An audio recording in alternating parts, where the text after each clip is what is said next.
আসসালামু আলাইকুম, শুভ সকাল। সবাইকে স্বাগত জানাচ্ছি আমার দেশ লিড নিউজে। সঙ্গে আছি তামান্না মিনহাজ। আমাদের আজকের লিড নিউজের শিরোনাম, র কোঅর্ডিনেটর লেফটেন্যান্ট জেনারেল মুজিবের পলায়ন রহস্য। নিউজটি লিখেছেন সৈয়দ আফদাল আহমদ। চলুন দর্শক, জেনে নেওয়া যাক নিউজটির বিস্তারিত। বাংলাদেশে ভারতীয় গোয়েন্দা সংস্থা রয়ের নেটওয়ার্কের মূল ব্যক্তি হিসেবে বহুল আলোচিত লেফটেন্যান্ট জেনারেল বরখাস্ত মুজিবুর রহমান কিভাবে পালালেন? জেনারেল মুজিব গত বছরের 5 আগস্টের বেশ কিছুদিন পর ময়মনসিংহের ধোবাউড়া সীমান্ত দিয়ে ভারতে পালিয়ে যান। পালানোর আগে তিনি আর্মি সিকিউরিটি ইউনিটের নজরদারিতে ছিলেন। সূত্রমতে বর্তমানে জেনারেল মুজিব দিল্লিতে অবস্থান করছেন এবং সেখানে শেখ হাসিনার সঙ্গে তার যোগাযোগ রয়েছে। নির্ভরযোগ্য সূত্রে পাওয়া খবরে জানা গেছে, বাংলাদেশে বিভিন্ন ধরনের নাশকতার পেছনে জেনারেল মুজিবের যোগসূত্রতা রয়েছে। দিল্লিতে আরেক সেনা কর্মকর্তা মেজর জেনারেল অবসরপ্রাপ্ত আকবর এবং পুলিশ কর্মকর্তা মনিরুলও তার সঙ্গে কাজ করছেন। অন্য একটি সূত্রে জানা গেছে, 5 আগস্টের পর পলাতক সাবেক ডিজিএফআই প্রধান আকবর একদিনের জন্য সম্প্রতি ঢাকা ঘুরে গেছেন। লেফটেন্যান্ট জেনারেল বরখাস্ত মুজিবুর রহমান শেখ হাসিনার একজন খুবই বিশ্বস্ত ও আস্থাভাজন সেনা কর্মকর্তা ছিলেন। আর্মড ফোর্সেস এবং পুলিশের মধ্যে রর অনুপ্রবেশের ক্ষেত্রে তিনি এবং জেনারেল তারেক সিদ্দিক ঘনিষ্ঠভাবে জড়িত। জেনারেল মুজিব বাংলাদেশের রয়ের কোঅর্ডিনেটর হিসেবে চিহ্নিত। বিমান বাহিনীতে রয়ের শ্যাডো রিক্রুটার হিসেবে কাজ করা স্কোয়াড্রন লিডার আবদুল্লাহ ইবনে আলতাফ গ্রেপ্তার হওয়ার পর সামগ্রিক তদন্তে বেরিয়ে আসে সামরিক বাহিনীতে রয়ের নেটওয়ার্ক ও জেনারেল মুজিবের সম্পর্ক।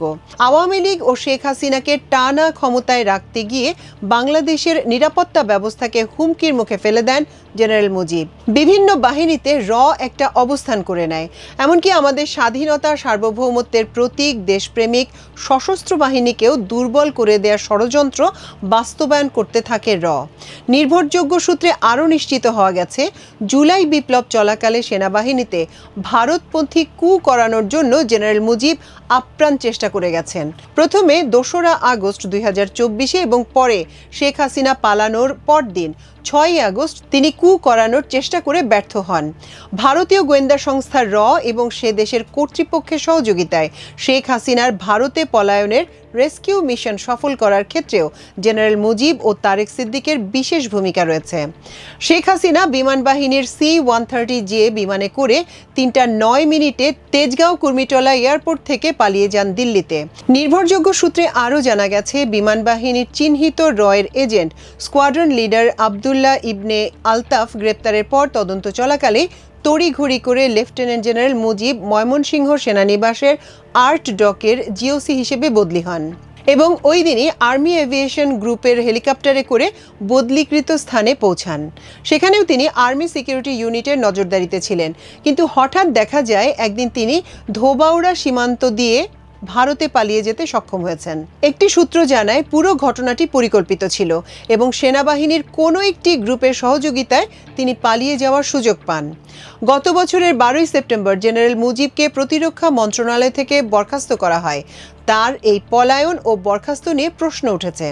নিরাপত্তা বিশ্লেষকদের মতে, একজন সামরিক কর্মকর্তা পালিয়ে গেলে আইন অর্থাৎ manual of Bangladesh military law অনুযায়ী বিনা অনুমতিতে যদি কাউকে কর্মস্থলে অনুপস্থিত পাওয়া যায়, অ্যাবসেন্ট উইদাউট লিভ বা AWOL, এবং পরবর্তী সময় তাকে পলাতক ঘোষণা করার বাধ্যবাধকতা রয়েছে। কিন্তু এক্ষেত্রে তাকে দোষী সাব্যস্ত না করে শুধু অবসর দেওয়া হয়েছে। সামরিক বিশেষজ্ঞদের মতে বিষয়টি শুধু সন্দেহজনক তাই নয়, বরং সামগ্রিক বিষয়টি ধামাচাপা দেওয়া হয়েছে যাতে এ সম্পর্কে আর কোনো অনুসন্ধান বা তদন্ত না হয়। বিশেষজ্ঞরা আরও বলেন, কর্মস্থলে অনুপস্থিত থাকলে কিংবা ডেজার্টার ঘোষণাপূর্বক অ্যারেস্ট ওয়ারেন্ট জারি করতে হয়। এক্ষেত্রে কোর্ট অফ ইনকোয়ারি গঠন করতে হয়। অ্যারেস্ট করে অভিযুক্তকে কোর্ট মার্শালের মুখোমুখি করার বাধ্যবাধকতা রয়েছে। সেটা না করে তাকে সরাসরি বরখাস্ত করা হয়েছে যাতে আর কোনো তদন্ত না হয়। অথচ তার বিরুদ্ধে বর্তমান সেনাপ্রধান জেনারেল ওয়াকারুজ্জামানকে সরিয়ে কু ও সামরিক শাসন জারির চেষ্টার অভিযোগ রয়েছে। জেনারেল মুজিব রয়ের কোঅর্ডিনেটর হিসেবে শুধু দেশের নিরাপত্তা ব্যবস্থাকেই নড়বড়ে করে দেননি, তিনি নানা অপকর্মের হোতা এবং ক্ষমতার অপব্যবহার করে ব্যাপক দুর্নীতিও করেছেন। র্যাবের অতিরিক্ত পরিচালক থাকাকালীন সব গুম ও ক্রসফায়ারের সঙ্গে তিনি জড়িত ছিলেন। সাবেক সেনাপ্রধান জেনারেল ইকবাল করিম ভূঁইয়া তার ফেসবুক পোস্টে বিজিবি, র্যাব, এসএসএফ ও আনসার নিয়ে আমার যত অভিজ্ঞতা বিষয়ে লেখেন, যে বিষয়টি আমাকে সবচেয়ে বেশি পীড়া দিত তা ছিল র্যাবে প্রেষণে থাকা আমাদের অফিসারদের দ্বারা সাধারণ নাগরিক, রাজনৈতিক কর্মী বা সন্দেহভাজন ব্যক্তিদের অপহরণ ও হত্যা। তরুণ ক্যারিয়ারমুখী অফিসারদের র্যাবে পাঠানো হতো। সেখানে কিছুদিন কাজ করে তারা এমন এক চরিত্র নিয়ে ফিরত যেন তারা পেশাদার খুনি। একই প্রবণতা পরিলক্ষিত হয়েছিল জুনিয়র কমিশনড অফিসার, নন কমিশনড অফিসার এবং সৈনিকদের মধ্যেও।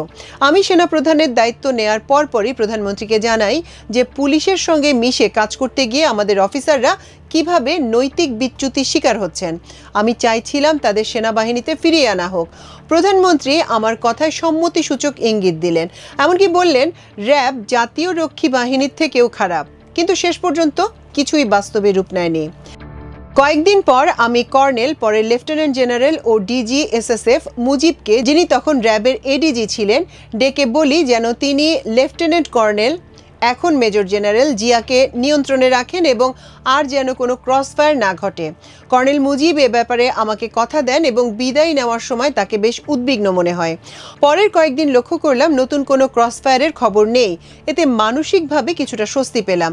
এরপর কর্নেল মুজিব একাধিকবার আমাকে এসে জানিয়েছেন সত্যি ক্রসফায়ারের ঘটনা বন্ধ হয়েছে। কিন্তু কিছুদিন পর আমি বুঝতে পারি ঘটনা ঠিকই ঘটেছে, কিন্তু সেগুলোর খবর চাপা দেওয়া হচ্ছে। পরিস্থিতি আরও অবনতি ঘটে যখন কর্নেল মুজিব র্যাব ছেড়ে অন্যত্র বদলি হয়ে যান। আর কর্নেল জিয়া, যিনি আগে র্যাবের গোয়েন্দা শাখার প্রধান ছিলেন, নতুন ডিজি বেনজির আসার সঙ্গে সঙ্গেই এডিজি র্যাব হিসেবে দায়িত্ব নেন। এরপর আর্মি নিরাপত্তা ইউনিট সূত্রে খবর পাই যে কর্নেল জিয়া নিজের আবাসিক টাওয়ারে একজন গার্ড রেখেছেন, বাসায় অস্ত্র রাখছেন এবং পুরো ফ্ল্যাটে সিসিটিভি বসিয়েছেন। সঙ্গে সঙ্গে তাকে বলা হয় গার্ড সরিয়ে নিতে, ক্যামেরাগুলো খুলে ফেলতে, বাসায় অস্ত্র রাখা থেকে বিরত থাকতে এবং অফিসিয়াল কোয়ার্টারে যে সামরিক নিয়মকানুন আছে সেগুলো মেনে চলতে। পরবর্তীকালে তার আচরণ আরও উচ্ছৃঙ্খল হয়ে ওঠে। Director military intelligence brigadier general Zaglul তাকে বোঝানোর চেষ্টা করেন, কিন্তু তাতে কর্নেল জিয়া কোনো কর্ণপাত করেননি। পরে আর্মি নিরাপত্তা ইউনিটের কমান্ড্যান্ট ব্রিগেডিয়ার জেনারেল ফজল তাকে আলাপের জন্য ডাকেন। পরে ব্রিগেডিয়ার জেনারেল ফজল আমাকে জানান, জিয়ার সঙ্গে কথা বলতে গিয়ে মনে হয়েছে যেন সে এমন একজনের সঙ্গে কথা বলছে যার মস্তিষ্ক পাথর বা ইটের টুকরো দিয়ে ঠাসা, বোঝানোর কোনো উপায় নেই। 2013 সালের 5ই মে শাপলা চত্বরে হেফাজতের উপর যে বর্বরতম হামলা হয় তার পরিকল্পনাকারী ও অপারেশন পরিচালনার অন্যতম দায়িত্বে ছিলেন মুজিব। র্যাবের জিয়াউল হাসান সৃষ্টি হয়েছে মুজিবের হাতে। র্যাবের একটি সূত্র জানায় মুজিবের কাছে জিয়াউল ছিল শিশু। যদিও জিয়াউলের নাম নৃশংসতার জন্য যতটা আলোচিত হয়েছে, চতুর মুজিবের নাম ততটা প্রকাশ্য হয়নি। মুজিব নারায়ণগঞ্জের তুলারাম কলেজে ছাত্রলীগ নেতা ছিলেন। 2009 সালের পর থেকে আওয়ামী লীগ ও রয়ের স্বার্থে সব কাজ করেছেন।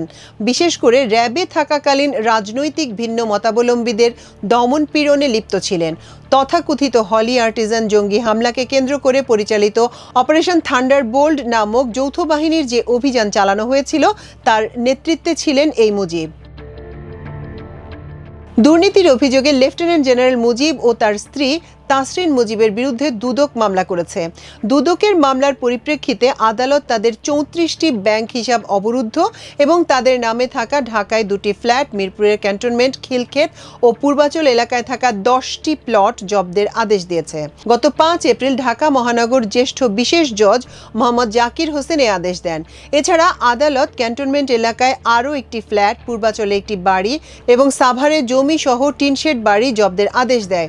দুদক সাংবাদিকদের জানিয়েছে, লেফটেন্যান্ট জেনারেল অবসরপ্রাপ্ত মুজিবুর রহমান বিভিন্ন গুরুত্বপূর্ণ পদে থেকে ক্ষমতার অপব্যবহার ও অনিয়ম দুর্নীতির মাধ্যমে পরিবারের সদস্যদের নামে অবৈধ সম্পদ অর্জন করেছেন। তার ব্যাংক হিসাবগুলোতে ঘুষ দুর্নীতির বিপুল টাকা জমা ও উত্তোলন হয়েছে।